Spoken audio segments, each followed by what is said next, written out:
کہ بہن ہمیشہ اپنے بھائی کو دعاؤں کے ساتھ رکھتی ہے اور بھائی کو بھی ایسا ہی ہونا چاہیے کہ وہ بہن کے دعائیں بٹورتا رہے۔ دوسری چیز، ایک ماں کی ممتا۔ بی بی آمنہ اتنی نیک خاتون تھی کہ دائی حلیمہ کی اور ان کی بیٹی شیمہ کی تڑپ کو سمجھ گئیں، اور اپنے بچے کی جدائی خود برداشت کرتے ہوئے اور 2 سال دائی حلیمہ سے کہا کہ اپنے پاس اپنے بچے کو اور 2 سال رکھیں۔ پھر یوں ہی وقت گزرتا گیا، تقریباً آپ صلی اللہ علیہ وسلم 4 سال یا 5 سال کے قریب تھے، مطلب کمپلیٹ 5 ایئرس نہیں، 5 ایئرس کے قریب تھے، یا پھر سمجھو 4 سال چند مہینے کے ہوں گے۔ تو اس وقت آپ بچوں کے ساتھ کھیل رہے تھے، اور اچانک بچے دوڑتے ہوئے دائی حلیمہ کے پاس آئے اور کہنے لگے کہ محمد کو کسی نے قتل کر دیا ہے۔ اصل میں ہوا یوں تھا کہ ایک انجان شخص آیا، اس نے آپ کے سینے پہ ہاتھ رکھا اور آپ کا سینہ چاک کر دیا، اور آپ کے سینے سے دل کو باہر نکالا، جنت کے برتن میں رکھا، زمزم کے پانی سے دل کو دھویا، اور دل میں ایک خون کا لوتھڑا ہوتا ہے، جہاں پر ہمیں سورۃ الناس میں آیت ملتی نا، الذی یوسوس فی صدور الناس، وہ جو دلوں میں وسوسے ڈالتا ہے۔ تو شیطان کیا کرتا ہے، حدیث مبارک میں آتا ہے کہ شیطان اپنی چونچ انسان کے دل میں چبھوتا ہے، اور برائی اس طریقے، کیونکہ ہمارے دماغ میں وسوسے نہیں آتے، ہمارے ہاتھ پیر میں وسوسے نہیں آتی، بلکہ ہمارے پہلے دل میں وسوسہ آتا ہے، پھر وہ وسوسہ ٹرانسفر ہوتا ہے دماغ کو، پھر ہماری باڈی اس حرکت میں آ جاتی ہے۔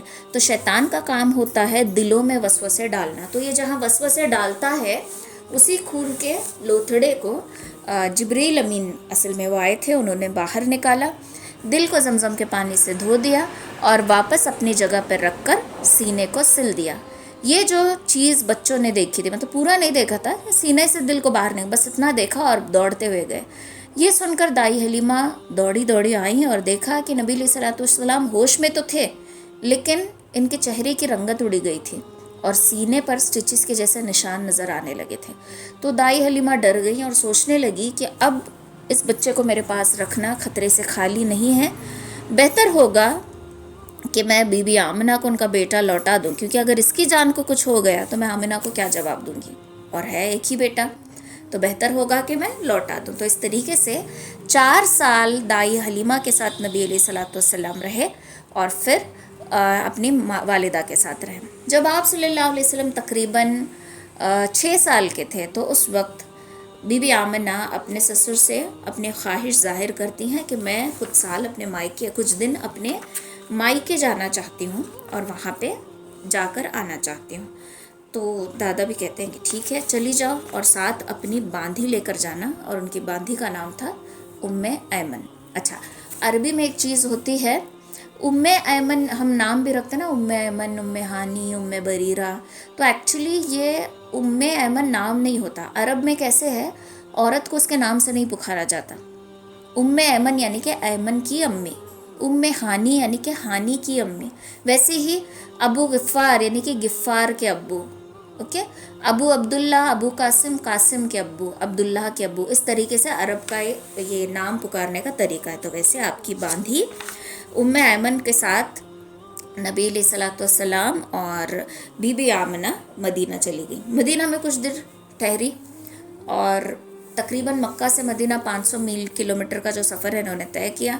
اپنے مائکے کچھ دن رکی، اب واپسی کا دن آیا۔ نبی علیہ الصلوۃ والسلام فرماتے ہیں کہ میں چھوٹا سا بچہ تھا، اور مجھے اتنی سمجھ بوجھ نہیں تھی۔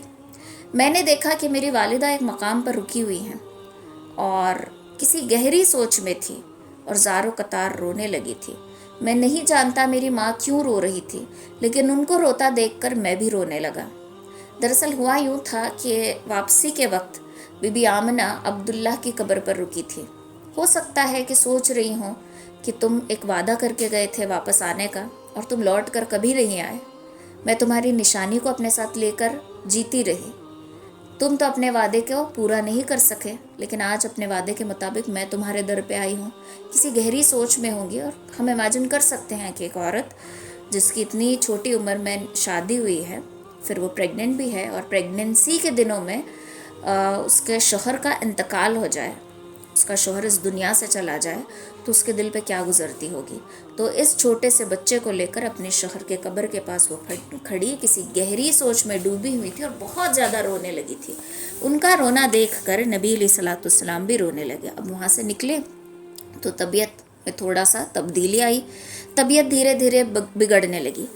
مقام ابوا پر تھے، ابوا کر کے ایک مقام ہے، وہاں پر جب تھے تو بہت زیادہ طبیعت بگڑی اور راستے میں ہی انتقال ہو گیا.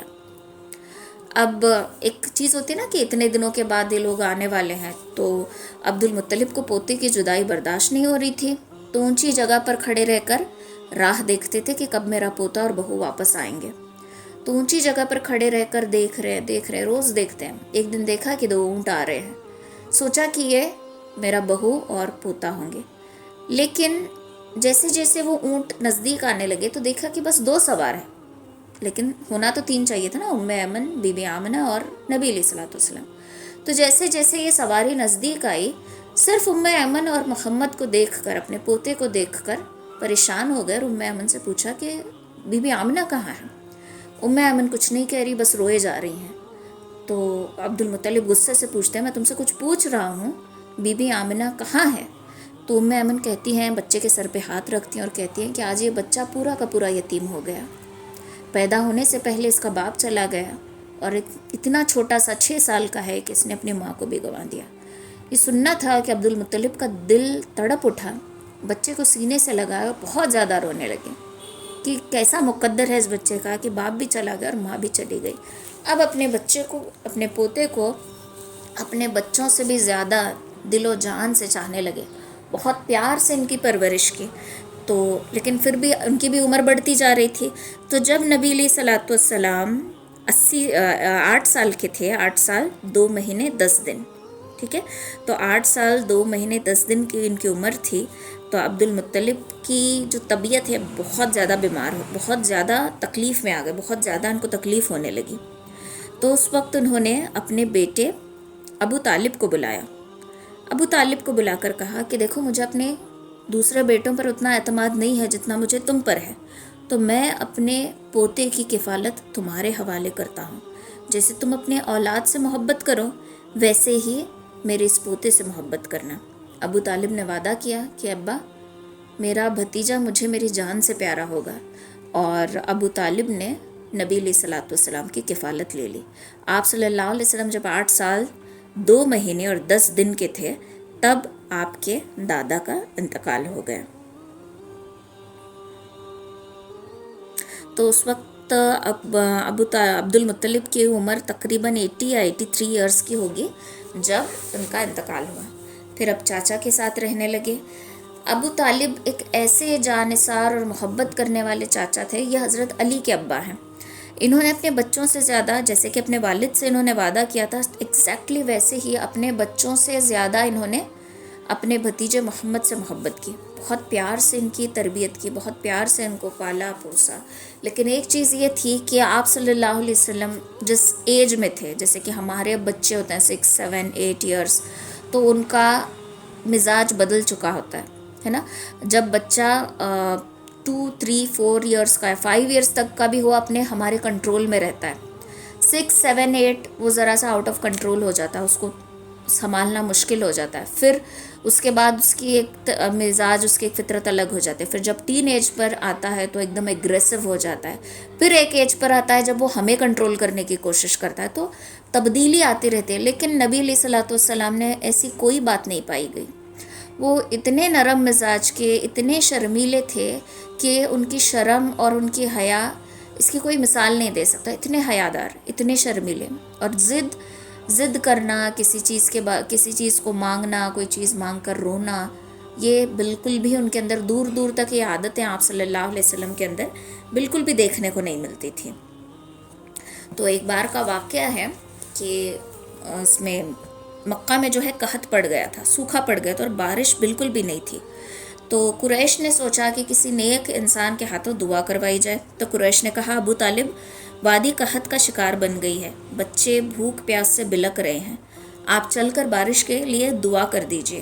تو ابو طالب اپنے ساتھ ایک بچے کو لے کر آئے. یہ ابن عساکر نے اپنی ایک روایت میں کہا ہے. تو ایک بچے کو وہ اپنے ساتھ لے کر آئے. بچہ ایسے لگتا تھا جیسے بادلوں سے نکلا ہوا سورج ہو. جب صبح صبح سورج بادلوں سے باہر نکلتا ہے تو اس کی روشنی آنکھوں میں چبھتی بھی نہیں, وہ بہت پیارا منظر ہوتا ہے. تو ایسا بچے کا چہرہ ایسا لگ رہا تھا جیسے بادلوں میں نکلا ہوا سورج ہو, اور جس کے اوپر سے ابھی ابھی گھنے بادل جو ہیں چھٹے ہوں, یعنی ہٹے ہوں. تو اس کے ارد گرد بھی بہت سارے بچے تھے, لیکن ابو طالب نے اس بچے کا ہاتھ پکڑا تھا. پھر اس بچے کی پیٹھ کو کعبے سے ٹیک دیا, کعبۃ اللہ کی دیوار سے بچے کی پیٹھ کو ٹیک دیا. وہ بچہ ابو طالب کے ہاتھ پکڑ کر ہی تھا, اور اس وقت انہوں نے دعا کی, اور یوں دعا کرنا تھا کہ اچانک بادل آنا شروع ہو گئے, اور اتنی زوردار بارش ہو گئی مانو جیسے سیلاب آ گیا ہو, اور جو قحط پڑ چکی تھی, جو سوکھا پڑ چکا تھا, اب وہ ہرا بھرا ہو گیا, پانی آ گیا. تو ابو طالب نے کہا کہ وہ خوبصورت ہیں, ان کے چہرے سے بارش کا فیضان طلب کیا جاتا ہے, یتیموں کے ماوا اور بیواؤں کے محافظ ہیں. تو اس طریقے سے آپ صلی اللہ علیہ وسلم کو مخاطب کیا گیا تھا, اور یہ میرا بھتیجا ہے. انٹروڈکشن جو آپ صلی اللہ علیہ وسلم کا کیا گیا ہے اس طریقے سے کیا گیا کہ یہ میرا بھتیجا ہے, خوبصورت ہے, اس کے چہرے سے بارش کا فیضان طلب کیا جاتا ہے, یہ یتیموں کا ماوا ہے اور بیواؤں کا محافظ ہے. تو اس طریقے سے یہ ایک واقعہ, اور بہت سارے واقعات پیش آئے, لیکن اتنی ایج پر آنے پر بھی کبھی آپ صلی اللہ علیہ وسلم نے اپنے چچا سے کسی چیز کی ضد کرنا, کوئی خواہش, کوئی فرمائش کرنا کچھ بھی نہیں کہا. لیکن ایک دن جب آپ تقریباً 12 سال کے تھے, تو اس وقت آپ جو ہے, آپ کے چچا جو ہیں, تجارت کے لیے قافلہ لے کر شام کی طرف جا رہے تھے. تو آپ نے صرف اپنی خواہش ظاہر کی کہ اے چچا میں بھی آپ کے ساتھ آنا چاہتا ہوں. اب بھتیجے کو انکار نہیں کر سکے اور کہا کہ چلو تمہیں اپنے ساتھ لے کر چلتا ہوں. تو یہ سفر جو ہے ملک شام کا تھا, شام کی طرف جانا تھا. تو جب سفر پر نکلے تو بصرہ مقام پر پہنچے. بصرہ جو ہے شام کا ایک مقام ہے جو حوارین کا مرکز ہے. اس وقت یہ جزیرۃ العرب کا, عرب کے رومی مقبوضات کا دارالحکومت تھا, دارالحکومت جہاں پر احکامات ہوتے ہیں, یا وہاں کا مرکز تھا یہاں پر بصرہ اس میں. تو یہاں پر ایک بہت مشہور راہب تھا جس کا نام جرجیس تھا, اور اس کا لقب جو ہے بحیرہ تھا. جرجس نامی ایک راہب, اس کا لقب بحیرہ تھا. یہ کبھی اٹھ کر اپنے گرجا گھر سے باہر کبھی بھی نہیں آتا تھا, لیکن اس بار یہ خود اٹھ کر باہر آیا, اور جو قافلہ آیا تھا مکہ سے, ان کی خود کھانے پینے کی ذمہ داری, میزبانی خود اس نے کی. اور جب یہ ابو طالب کے پاس گیا تو کہنے لگا, آپ صلی اللہ علیہ وسلم کا ہاتھ پکڑا اور کہنے لگا کہ یہ بچہ سید الانبیاء ہے, یہ بچہ خاتم المرسلین ہے, تو اس بچے کو تم واپس بھیج دو تو بہتر ہوگا. ابو طالب کہتے ہیں کہ تم کیسے کہہ سکتے ہو کہ یہ بچہ رحمت للعالمین ہے. تو بحیرہ کہتا ہے کہ جب تمہارا قافلہ اندر انٹر ہو رہا تھا تو میں نے دیکھا کہ درخت کی ٹہنیاں جھک رہی ہیں, پتھر جھک رہے ہیں. پتھر اور درخت کی ٹہنیاں کسی عام انسان کے آگے کبھی نہیں جھکتے سوائے ایک نبی کے, اور میں نے یہ چیز دیکھا.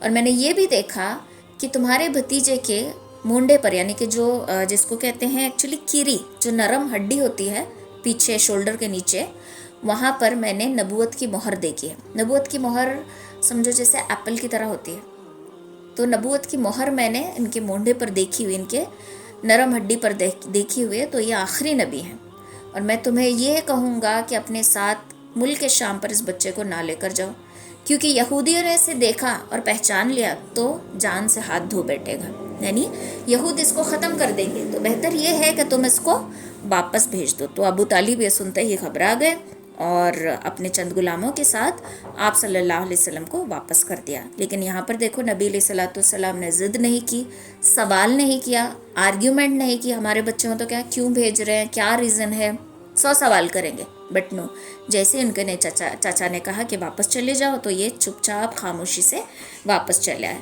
پھر جب آپ کی عمر 15 برس کی تھی تو تب ایک جنگ فجار پیش آئی. اس جنگ میں ایک طرف قریش اور ان کے ساتھ بنو کنانہ تھے, اور دوسری طرف قیس اعلان تھے. قریش اور کنانہ کے کمانڈر حرب ابن امیہ تھے, یہ ایک مکہ کے سردار ہیں, تو یہ ان کے کمانڈر تھے. تو اب یہ جنگ آپسی ہوئی تھی اور بہت نقصان ہوا اس جنگ میں. اس میں سب قبیلے والے برابر شریک تھے. آپ صلی اللہ علیہ وسلم بھی شریک تھے, لیکن آپ کو جنگ, لڑائی جھگڑا, یہ ساری چیزیں پسند نہیں تھی. یہ صرف کمان سے تیر نکال کر اپنے چاچاؤں کو دے رہے تھے, لیکن کسی پر ظلم اور زیادتی نہیں کر رہے تھے. لیکن اس جنگ سے بہت زیادہ نقصان ہوا تھا, اور اس کو جنگ فجار اس لیے کہا جاتا ہے کیونکہ یہاں پر حرم اور حرم کے مہینے دونوں کی بے حرمتی ہوئی تھی. ٹھیک ہے, تو اس میں بہت بے حرمتی ہوئی تھی, اس کے لیے اس کو جنگ فجار کہا جاتا ہے. اس جنگ کی وجہ سے بہت سارے عورتیں بیوہ ہو گئی تھیں, بہت سارے بچے یتیم ہو گئے تھے. تو سب بڑے بڑے سرداروں نے مل کر یہ طے کیا کہ اس جنگ کو ختم کر دینا بہتر ہے, کیونکہ مکہ کے لوگ, جیسے کہ میں پہلے بھی بتا چکی ہوں کہ مکہ کے لوگوں میں ہٹ دھرمی بہت ہوتی ہے. آپ نے اگر ایک اونٹ کو دیکھا ہو, اونٹ کے اندر ہٹ دھرمی ضد بہت ہوتی ہے. اونٹ جب غصہ کرتا ہے تو منہ پہ تھوک دیتا ہے, اگر آپ کو پتا ہو تو. اونٹ بہت ضدی جانور ہے. تو ایگزیکٹلی جو سائیکولوجی کہتی ہے کہ جو انسان جو جانور پالتا ہے ویسی صفتیں اس کے اندر آنے لگتی ہیں. اور ایسے ہی اگر ہم نوٹ کریں گے تو بکریاں ہر ایک نبی نے پالی ہے. بکری جو انسان پالتا ہے اس کے اندر کائنڈنیس آتی ہے, عاجزی آتی ہے. گھوڑا جو انسان پالتا ہے اس کے اندر نڈر پن, اس کا ڈر ختم ہو جاتا ہے.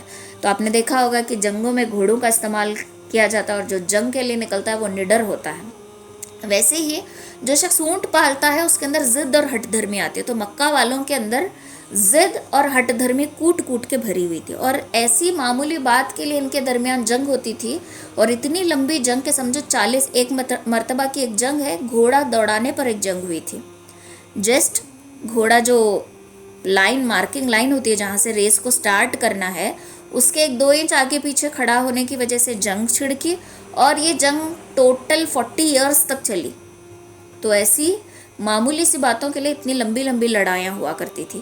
تو اس کے لیے سب سرداروں نے اکٹھا ہو کر ارادہ کیا کہ ہم جنگ کو روک دیں گے, اور جو بھی ظلم کو پھیلا رہا ہے اس کو مکہ سے باہر نکال دیں گے, اور ہم یتیموں کے لیے, بیواؤں کے لیے, اور جو بوڑھے لوگ ہیں ان کے لیے, بچوں کے لیے, عورتوں کے لیے مدد کا سرمایہ کریں گے. اور جو بھی اس میں شامل ہوگا, اس میں شامل ہونا چاہتا ہے ہو سکتا ہے, اور جو اس معاہدے کو نہیں مانتا وہ مکہ سے نکل کر باہر جا سکتا ہے.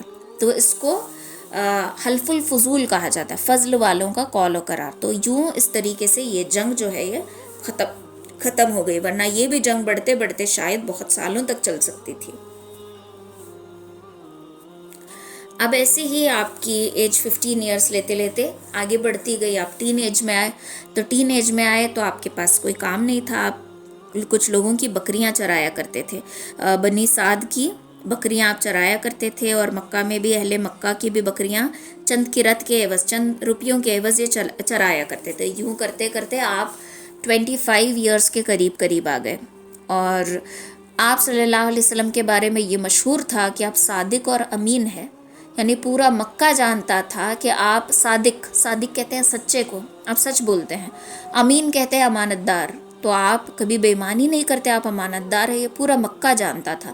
اور آپ کے پاس اپنی امانتیں, جیسے کہ ہم آج بینکس میں رکھتے ہیں نا, لاکرز وغیرہ میں, تو ویسے لوگ اپنی امانتیں آپ صلی اللہ علیہ وسلم کے پاس رکھا کرتے تھے, کیونکہ لوگوں کو پتا تھا کہ یہ کبھی بے ایمانی نہیں کرتے اور بالکل سچ بولتے ہیں. تو یہ چیز مکہ میں مشہور تھی. اب آپ بکریاں چرانے کا کام کیا کرتے تھے, لیکن آپ کو کسی کام کی ضرورت تھی. ویسے میں ایک خاتون کو بھی کسی ملازم کی ضرورت تھی جو ان کا بزنس کا جو بھی سارے پروڈکٹس ہیں وہ لے کر ملک, الگ الگ ملکوں کو جائے, الگ الگ کنٹریز کو ٹریول کرے اور وہاں پر بیچ کر واپس آئے, and on commission basis in کو اس چیز کی کمیشن دی جائے گی. اور وہ خاتون تھی خدیجۃ الکبریٰ. خدیجۃ الکبریٰ کے بارے میں مختصر بتا دوں, یہ مکہ کی سب سے رئیس خاتون تھی, اور اس دور میں شی واز اے وومن جو انٹرنیشنل بزنس کیا کرتی تھی, لوکل نہیں, انٹرنیشنل بزنس کیا کرتی تھی. ٹھیک ہے, تو ویسے دور میں جب مطلب ٹیکنالوجی نہیں ہے, ڈیجیٹل کوئی چیز نہیں ہے, ویسے دور میں وہ ایک اکیلی عورت تھی جو انٹرنیشنل بزنس کر رہی ہیں. تو ان کا اگر فیملی بیک گراؤنڈ دیکھیں گے تو ان کے والد بھی ایک بزنس مین ہی تھے, اور یہ اتنی پاک باز عورت تھی کہ ان کا لقب طاہرہ تھا. لوگ ان کو طاہرہ کہتے ہیں, پاک, طہارت سے ہے نا ورڈ پاک, تو لوگ ان کو طاہرہ کہہ کر پکارتے تھے. یہ ایک مرتبہ بیوہ اور ایک مرتبہ ان کا طلاق ہوا تھا. تو بعض کتابوں میں آتا ہے کہ دونوں مرتبہ طلاق ہوئی تھی، بعض میں آتا ہے کہ دونوں مرتبہ ان کا 2 بار یہ بیوہ ہوئی تھی۔ اب چونکہ یہ بہت رچ تھی، بہت سٹیبل خاتون تھی، تو ہر ایک انسان نے، مکہ کے بڑے بڑے سرداروں نے اپنے اپنے نکاح کا پرپوزل انہیں کیا تھا، لیکن انہوں نے سب کو ریجیکٹ کیا۔ اب ان کے بزنس میں ہو رہا یہ تھا کہ یہ خود جاتی نہیں تھی، ٹریول نہیں کرتی تھی، یہ اپنے ہاتھ نیچے کسی کو بھیجتی تھی جو جا کر ان کا سارا بزنس کا سامان ہے وہ دوسرے کنٹریز میں بیچتا تھا، اور پورا فائدہ لے کر ان کے پاس آتا تھا، سارا حساب کتاب دیتا تھا، پھر اس جتنی بھی سیل ہوئی ہے اس پر ایک پرٹیکولر ایک کمیشن ہوتا تھا جو لے جانے والے کو دیا جاتا تھا۔ لیکن یہاں پر کیا ہو رہا تھا کہ ان کو دھوکہ مل رہا تھا، ان کے ٹرانزیکشن میں، ان کے پیسوں میں کچھ گڑبڑ ان کو محسوس ہو رہی تھی۔ تو ان کو تلاش تھی ایک ایسے شخص کی جو ایمانداری سے یہ کام کرے۔ اب ابو طالب کہتے ہیں کہ خدیجہ کو ایک شخص کی تلاش ہے جو ان کا تجارتی قافلہ ہینڈل کر کے لے کر جائے۔ تو آپ صلی اللہ علیہ وسلم کہتے ہیں کہ بات تو صحیح ہے، لیکن میں جا کر خود کام مانگوں، یہ تھوڑا سا مجھے ہیزیٹیٹ ہو رہا ہے۔ تو اتنا کرنا تھا کہ اچانک اسی دن حضرت خدیجہ خود اپنے غلام میسرہ کو بھیجتی ہیں آپ صلی اللہ علیہ وسلم کے پاس، اور وہ آ کر کہتے ہیں کہ خدیجہ آپ کو بلا رہی ہیں۔ تو آپ صلی اللہ علیہ وسلم جاتے ہیں اور خدیجہ کہتی ہیں کہ میں نے آپ کے بارے میں بہت سنا ہے کہ آپ سچے اور امانت دار ہیں۔ یہ چیز تو ٹھیک ہے، لیکن میں آپ کے بزنس سکلز کے بارے میں کچھ نہیں جانتی، مطلب میں اس سے واقف نہیں ہوں کہ دیکھو سچا اور امانت دار ہونا یہ ایک جگہ ہے، لیکن بزنس ہینڈل کرنا یہ ایک الگ چیز ہے۔ کسٹمر کو کس طریقے سے ٹیکل کرنا ہے، کس طریقے سے بات کرنی ہے، اپنے پروڈکٹ کو ڈسکرائب کس طریقے سے کرنا ہے، سامنے والا اگر خرید رہا ہے تو اس کے سارے جو بھی کوئریز ہیں اس کو کیسے ریزالو کر کے دینا ہے، یہ ساری چیزیں، یہ سکلز تمہیں آتے ہیں کہ نہیں میں نہیں جانتی، لیکن ہاں مجھے جس چیز کی ضرورت ہے وہ تمہارے اندر ہے، وہ ہے سچائی اور امانت داری۔ صرف اس بیسس پر میں تمہیں سلیکٹ کر رہی ہوں، تو تم میرا تجارتی قافلہ لے کر جانا۔ اور یہ ساتھ ہی ساتھ اپنے غلام میسرہ سے کہتی ہیں کہ ان پر نظر رکھنا اور سفر کی ساری چیزیں آ کر مجھے بتانا۔ اب کتابوں میں آتا ہے کہ انسان کو اگر جج کرنا ہے، انسان کو اگر جاننا ہے تو اسے اس کے ساتھ سفر کر کے دیکھنا چاہیے۔ سفر میں پتہ چلتا ہے کہ یہ کنجوس ہے، یہ دلدار ہے، یہ لیزی ہے، یا پھر یہ ایک دم ایکٹیو ہے، ہاں یہ اس کا لیول کتنا ہے، یہ ہمیں وائل ٹریولنگ سفر میں پتہ چلتا ہے۔ تو میسرہ بس ان کو نوٹ کرتے جا رہے تھے، اور جب نبی علیہ الصلوۃ والسلام پہنچے تو شام پہنچے، وہاں پر ایک درخت کے نیچے بیٹھے ہوئے تھے۔ کچھ لوگ جب ریگولرلی میسرہ جاتے تھے نا تجارتی قافلہ لے کر، تو وہاں کے کچھ لوگوں نے جو جان پہچان والے تھے انہوں نے کہا کہ یہ تمہارے ساتھ جو نیا شخص نظر آتا ہے یہ کون ہے؟ تو میسرہ کہتے ہیں کہ ان کو ابھی ابھی اپوائنٹ کیا ہے، ان کو ابھی ابھی کام پہ رکھا ہوا ہے۔ تو لوگ کہتے ہیں کہ وہ کچھ تو خاص بات ہے اس انسان میں، کیونکہ جس درخت کے نیچے وہ بیٹھا ہوا ہے وہ درخت کسی کو الاؤ نہیں کرتا، وہ درخت کسی کا الاؤ نہیں کرتا کہ وہ اس کے نیچے بیٹھے۔ اب وہ کیا بات تھی وہ اللہ جانے، وہ زیادہ ڈیٹیل میں ہمیں نہیں بتائی گئی۔ تو یہ وہاں پر جا کر بیٹھا ہے تو ہو سکتا ہے کہ وہ پہنچی ہوئی ہستی ہے۔ تو میسرہ یہ ذرا سن کر تعجب ہوتے ہیں۔ پھر اس کے بعد میسرہ پھر اب یہ نوٹ کر رہا ہے نا، کیونکہ جا کر بولنا ہے خدیجہ کو یہ کیسے تھے پورے سفر میں۔ تو جب ایک کسٹمر آتا ہے تو نبی علیہ الصلوۃ والسلام اس سے ڈیل کر رہے تھے، بات جم نہیں رہی تھی، تو اب وہ سامنے والا انسان نبی علیہ الصلوۃ والسلام کو امپریس کرنے کے لیے کیا کہتا ہے کہ میں لات اور عزیٰ کی قسم کھا کر کہتا ہوں، جیسے میں پچھلی کلاس میں بتا چکی ہوں کہ حبل، لات، عزیٰ، منات یہ کعبۃ اللہ میں رکھے ہوئے بہت مشہور بت تھے۔ تو نبی علیہ الصلوۃ والسلام کہتے ہیں کہ میں کسی لات، عزیٰ وغیرہ کو نہیں مانتا، یہ چیز آپ کو لینی ہے آپ لے لیجئے، نہیں ہے تو آپ نہ لیں، میں آپ کو فورس نہیں کر رہا ہوں۔ تو اس طریقے سے یہ بات سن کر بھی میسرہ تھوڑا سا حیران ہو جاتے ہیں کہ یہ لوگ کہہ رہے تھے کوئی خاص ہستی ہے اور یہ تو اپنے بتوں کو بھی نہیں مانتا، تو یہ کنفیوژن میں ہی تھے۔ اب ایسے تیسے کر کے پورا بزنس کا جو سفر تھا وہ ختم ہو جاتا ہے، پورا پروفٹ لے کر حضرت خدیجہ کے پاس آتے ہیں۔ حضرت خدیجہ پروفٹ دیکھ کر حیران ہو جاتی ہیں کہ اتنا فائدہ، کبھی آج تک اتنا منافع نہیں ہوا، اور ایسا بھی نہیں ہے کہ چیٹ کر کے بیچا ہو یا خراب چیز کو اچھا بتا کر بیچا ہو، نہیں، بلکہ انہیں دھوکہ اتنا ملتا تھا کہ انہیں پورا منافع نہیں ملا کرتا تھا، اس بار ان کو پورا منافع ملا ہے۔ تو یہ دیکھ کر حیران ہو جاتی ہے، اور جتنی کمیشن دینی تھی اس سے زیادہ کمیشن آپ صلی اللہ علیہ وسلم کو دیتے ہیں.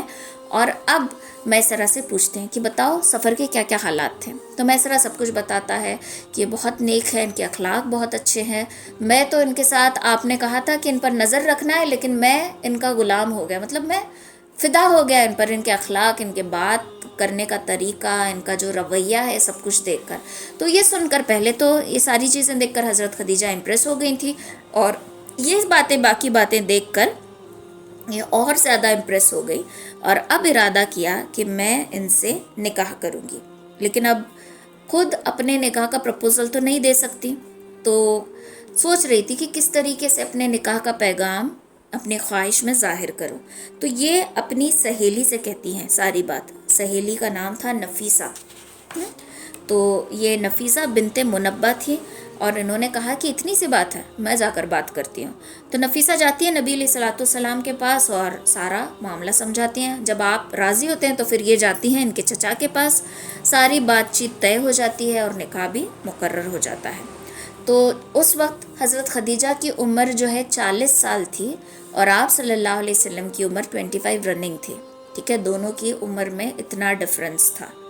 آج ہمارے یہاں کیسے لڑکیاں ڈھونڈتے ہیں کہ لڑکی کی عمر چھوٹی رہنا، لڑکے کی عمر زیادہ رہنا. کیوں؟ عورت ایک سٹیج پہ جا کر اس کے چہرے کے چینجز ہو جاتے ہیں، اور مرد کے اندر وہ چینجز نہیں آتے، بیکاز ڈیلیوریز وغیرہ کے بعد عورت کے جسم میں، اس کے فیس پر سب کچھ تبدیلیاں آ جاتی ہیں. مرد میں تو ایسی تبدیلیاں نہیں آتی، تو اس کے لیے عورت چھوٹی عمر کی چنی جاتی ہے. لیکن یہ ساری چیزیں ہمارے بنائے ہوئے ہیں. اگر ہم آپ صلی اللہ علیہ وسلم کی زندگی پر غور کر کے دیکھیں تو آپ نے یہ چیز نہیں دیکھی. آپ نے کس کو چنا؟ ایک ایسی عورت جو آپ سے 15 سال عمر میں بڑی، پلس جو اس سے پہلے جن کے بچے بھی ہو چکے ہیں اور جن کے 2 شوہر بھی رہ چکے ہیں، ایسی عورت کا انتخاب کیا، وہ بھی اپنی پہلی شادی کے لیے. تو اب آپ صلی اللہ علیہ وسلم کا نکاح ہو گیا. نکاح ہونے کے بعد یہ ایگزیکٹلی اگر ہم دیکھیں گے تو ملک شام سے جب یہ تجارت کا قافلہ لے کر واپس آئے تھے نا، اس کے ایگزیکٹ 2 مہینے کے بعد کی بات ہے. تو آپ نے مہر میں، بعض روایت میں آتا ہے کہ 20 اونٹ دیے تھے، بعض روایت میں آتا ہے کہ 500 درہم دیے تھے. یہ ایگزیکٹ ہے، باقی وہ اتنے 12 سکے دیے تھے، ساری جو باتیں ہیں وہ اوتھینٹک نہیں ہے. یہ 2 چیزیں ہیں، یا تو 500 درہم دیے تھے یا پھر 20 اونٹ دیے تھے، اور بعض روایت میں یہ بھی آتا ہے کہ دونوں دیے تھے، یعنی 20 اونٹ اینڈ 500 درہم مہر میں دیے تھے. تو یہ ایک نکاح تھا. حضرت خدیجہ فرماتی ہیں کہ آپ صلی اللہ علیہ وسلم سے نکاح سے پہلے میں نے دیکھا تھا کہ میرے آنگن میں سورج آیا ہے، سورج میرے آنگن میں آ کر اترا ہے، اور اس کی روشنی سے میرا آنگن چمک رہا ہے، اور وہ چمک باؤنس ہو کر میرے گلی چمک رہی ہے، وہ باؤنس ہو کر مکہ چمک رہا ہے، مکہ چمکتے ہوئے پورا عرب چمک رہا ہے، اور پورا جہان چمک رہا ہے سورج کی روشنی سے. تو ہو سکتا ہے اس خواب کی تعبیر یہ ہو کہ آپ کی زندگی میں نبی علیہ الصلوۃ والسلام کا آنا، پھر آپ کا نبی بننا، پھر آپ کی روشنی سے پورے عالم میں روشنی مل جانا. تو یہ آپ کی خواب کی تعبیر تھی کہ آپ کا ان سے نکاح ہو گیا. تو اب جب نبی علیہ الصلوۃ والسلام کا حضرت خدیجہ سے نکاح ہوا تو حضرت خدیجہ سے آپ صلی اللہ علیہ وسلم کو بہت زیادہ محبت تھی.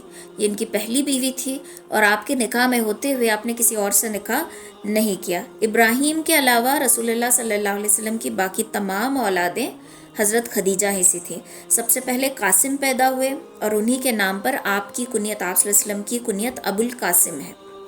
پھر زینب رضی اللہ تعالیٰ عنہ، پھر رقیہ رضی اللہ تعالیٰ عنہ، پھر ام کلثوم رضی اللہ تعالیٰ عنہ، پھر حضرت فاطمہ رضی اللہ تعالیٰ عنہ، اور پھر ان کے بعد عبداللہ پیدا ہوئے. عبداللہ ان کے بیٹے تھے، اور ان کا لقب جو ہے طیب اور طاہر تھا.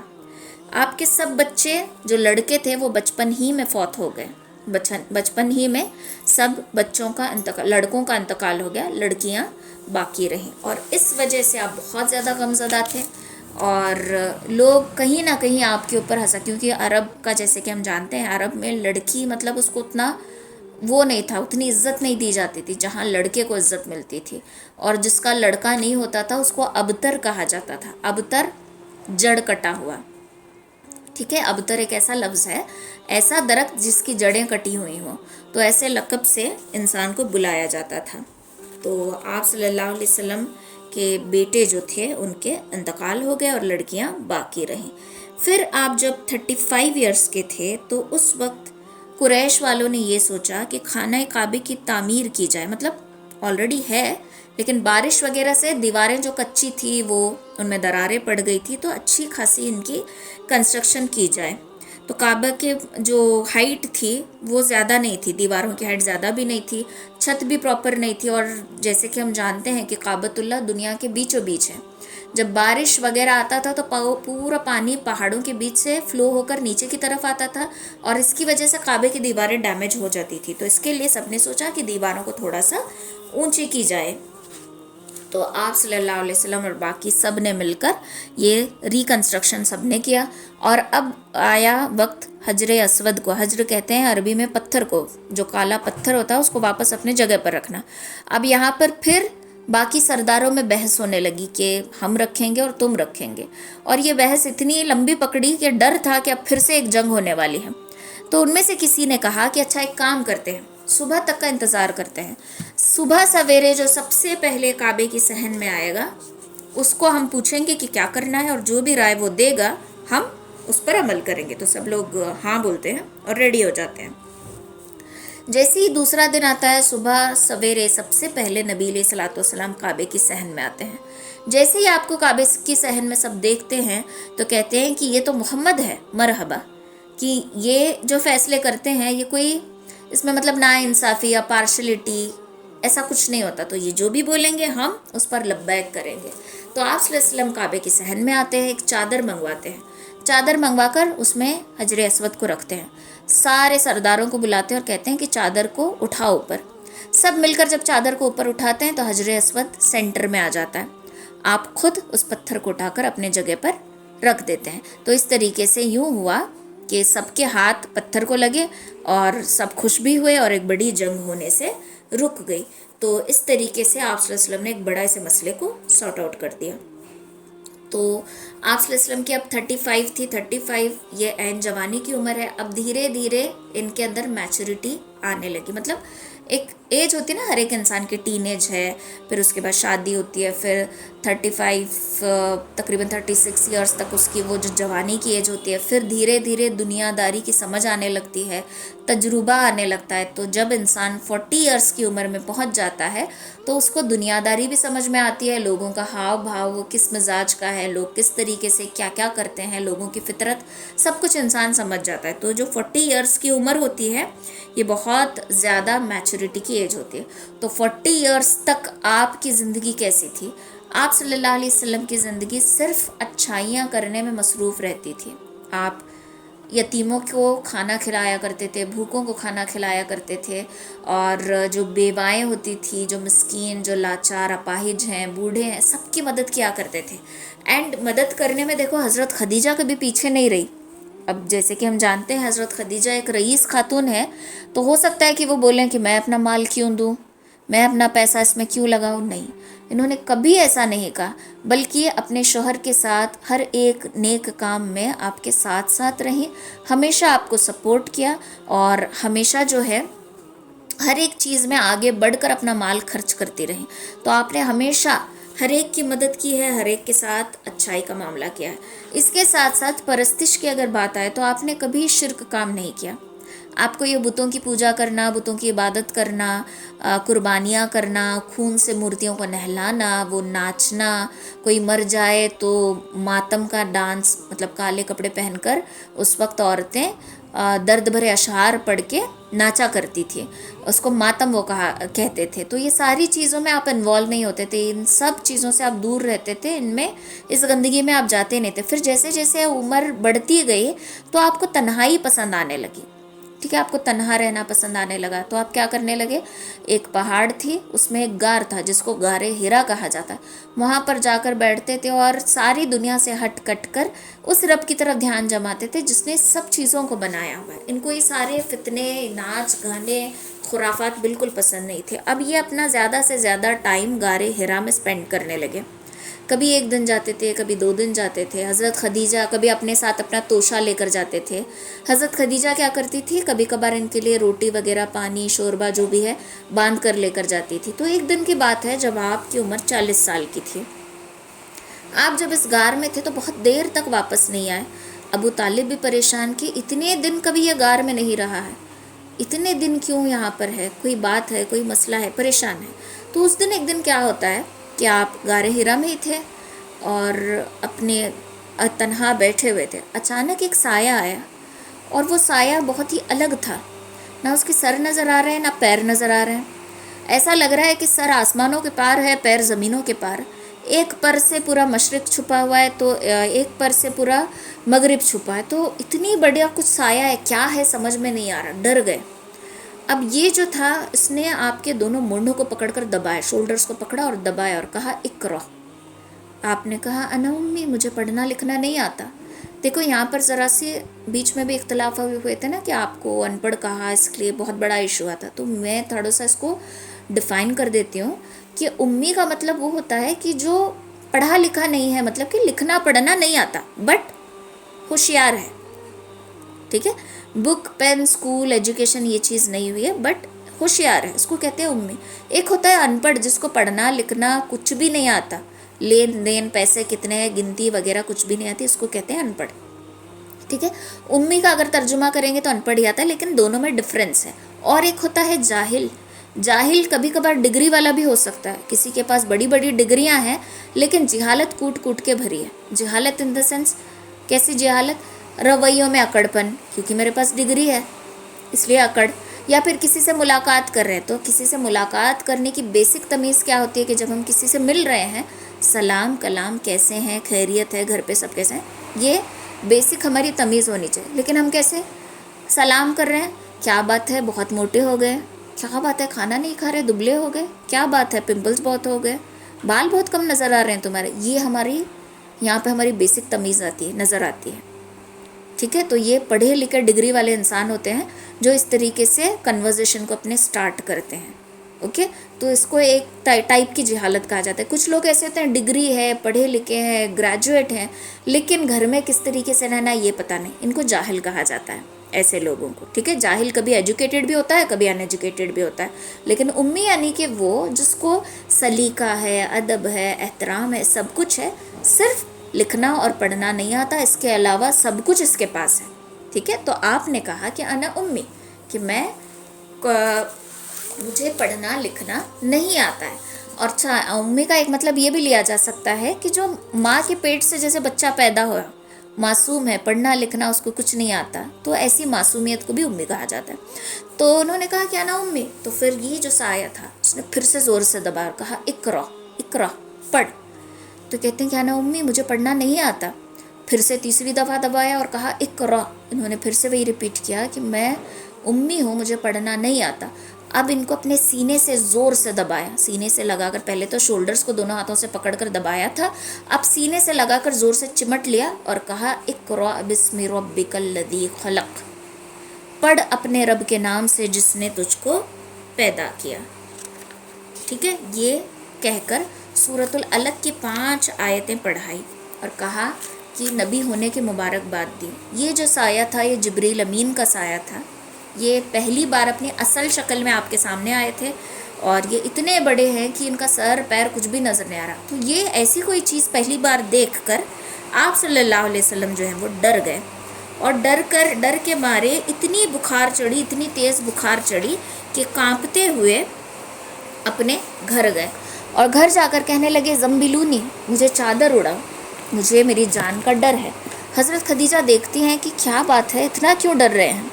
چادر اڑاتی ہیں, ریلیکس کرتی ہیں, کہتی ہیں کہ کیا بات ہے. تو آپ صلی اللہ علیہ وسلم کہتے ہیں کہ کوئی مجھے مار ڈالے گا, میرے ساتھ یہ واقعہ پیش آیا اور مجھے میری جان کا خطرہ ہے.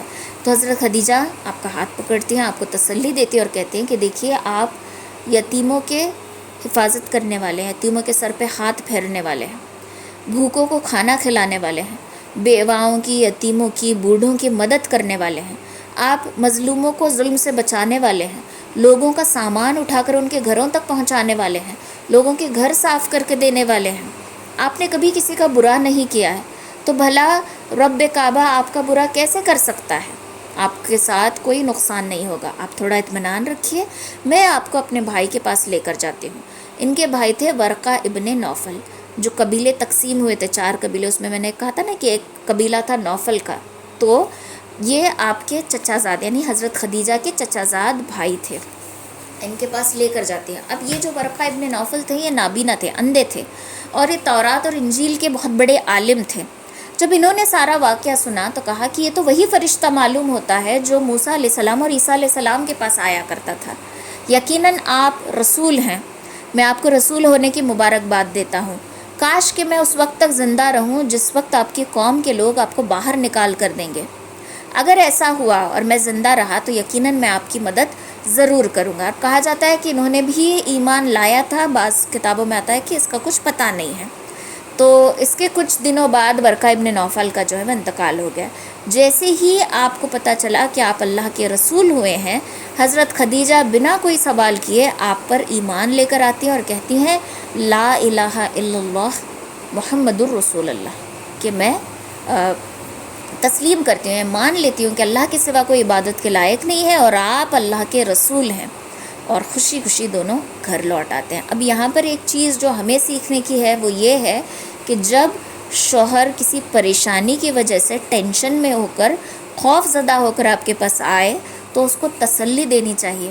ہم کیا کرتے ہیں، وہ بیچارہ پہلے ہی ٹینسڈ ہو کر آیا رہتا ہے اور اس کی ٹینشن کو ہم اور زیادہ بڑھا دیتے ہیں. کیسے؟ سمجھو کوئی بزنس میں لاس ہو گیا اور پریشان ہو کر آیا ہے، جیسے ہی آپ کو لاس کا پتہ چل رہا ہے تو ارے بچوں کی فیس کس طریقے سے دیں گے، گھر کا کرایہ دینا ہے، لائٹس بل بھرنی ہے، راشن بھرنا ہے، یہ ساری چیزیں، اور اس کو ہم بول کرنا پہلے سے بیچارہ ڈر گیا ہے، ٹوٹ گیا ہے، اس کو ہم اور توڑ رہے ہوتے ہیں. یہ بہت بری عادت ہوتی ہے ہمارے اندر.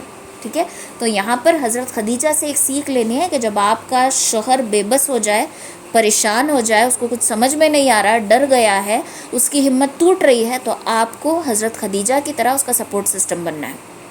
ٹھیک ہے، تو ایک چیز ہمیں یہاں پر سیکھنی ہے. اب جیسے ہی یہ چیزیں حضرت ابوبکر کو پتہ چلتی ہے، حضرت ابوبکر آپ کے بہت خاص دوست تھے، تو انہوں نے فوراً کلمہ پڑھ لیا اور اقرار کر لیا کہ میں گواہی دیتا ہوں کہ آپ اللہ کے رسول ہیں.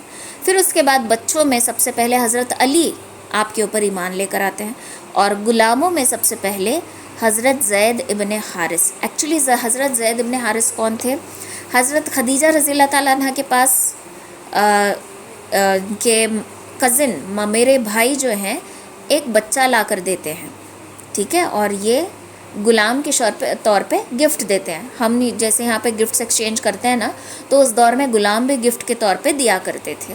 تو یہ حضرت زید جو ہیں ایکچولی حضرت خدیجہ کے غلام تھے، لیکن آپ صلی اللہ علیہ وسلم کے ساتھ ایسا اٹیچمنٹ تھا کہ خدیجہ کہتی ہیں کہ ان کو آپ ہی رکھ لیجئے، ان کا اور آپ کا جو کنیکشن ہے وہ بہت اسٹرانگ ہے. تو اس طریقے سے حضرت زید جو ہیں آپ صلی اللہ علیہ وسلم کے پاس رہیں. اور پھر کتابوں میں یہ بھی آتا ہے کہ ایکچولی حضرت زید ابن حارثہ جو ہیں وہ بچپن سے، مطلب غلاموں کے خاندان سے نہیں تھے، کہیں کسی وجہ سے یہ اپنے فیملی سے الگ ہو چکے تھے، کہیں کھو گئے تھے اور کسی نے لا کر ان کو بازار میں بیچا ہوا تھا. تو جب پتہ چلتا ہے لوگوں کو کہ ہمارا بیٹا یہاں پر ہے تو وہ آ جاتے ہیں اپنے بھائی کو مانگنے کے لیے، اپنے بیٹے کو مانگنے کے لیے. تو آپ صلی اللہ علیہ وسلم کہتے ہیں کہ دیکھو یہ میں ہوں اور یہ آپ کا بچہ ہے، آپ کی مرضی ہے، یہ جانا چاہے تو اپنے ساتھ آپ اس کو لے جا سکتے ہیں. تو اس وقت حضرت زید کہتے ہیں کہ نہیں، میں بھلے ہی آپ کے خاندان کا بیٹا ہوں لیکن مجھے اس زندگی سے بہتر محمد صلی اللہ علیہ وسلم کا غلام بن کر رہنا بہت زیادہ عزیز ہے، تو میں یہیں رہنا چاہتا ہوں. تو اس طریقے سے حضرت زید آپ صلی اللہ علیہ وسلم کے ساتھ ہی رہے، اور یہ آپ صلی اللہ علیہ وسلم کے رسول بننے کے بعد کی شروعات کی زندگی ہے. تو اب کیا تھا کہ آپ کو سیکریٹلی لوگوں تک دین پہنچانا تھا، کھلم کھلا نہیں. اللہ تعالیٰ نے بس رسول بنایا اور یہ بات اتنی ہی اب پتہ ہے، اور بہت دنوں تک وہی نہیں آئی. لیکن جبریل علیہ السلام آپ صلی اللہ علیہ وسلم کے پاس آیا کرتے تھے، کیونکہ جیسے ہی آپ پہلی بار آئے تھے تو آپ ڈر گئے تھے، تو ابھی وہ چیز دل میں بنی نہیں ہے نا، تو اس کو اور زیادہ اسٹرانگ بنانے کے لیے جبریل امین بار بار آ کر آپ صلی اللہ علیہ وسلم سے ملاقات کیا کرتے تھے. لیکن اب تک کوئی وحی جو ہے وہ نازل نہیں ہوئی تھی. تو پہلی وحی جو نازل ہوئی سورہ علق کی صرف شروع کی 5 آیتیں نازل ہوئی. اور یہاں پر ایک اور پیغام ہمیں ملتا ہے، پہلی وحی جو قرآن کی شروعات ہوئی ہے اقرا سے ہوئی ہے، اقرا پڑھ. تو یہاں پر اللہ تعالیٰ یہ پیغام اس امت کو یہ بھی دینا چاہ رہا ہے کہ تمہیں پڑھنا لکھنا علم حاصل کرنا بھی ضروری ہے نا. اگر ہم یہ سوچیں گے کہ ہم صرف مسلمان ہیں، مسلمانوں کا کام کیا ہے، نماز پڑھے کرے، اللہ تو رزق دینے والا ہے. بہت سارے لوگ ہیں ہمارے کمیونٹی کے جو یہ سوچتے ہیں کہ تعلیم ضروری نہیں ہے، علم ضروری نہیں ہے.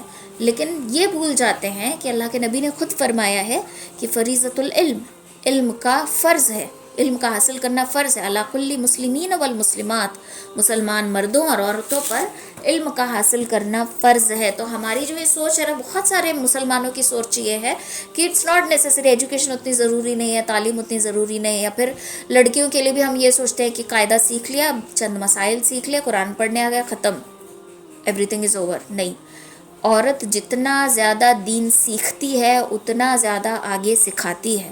تو یہاں پر ایک چیز فوکس کرنی چاہیے کہ جب اللہ تعالیٰ نے اس کتاب کی شروعات ہی اقرا سے کی ہے تو ہمیں بھی پڑھا لکھا ہونا چاہیے، بچوں کے ایجوکیشن پر خاص فوکس کریں۔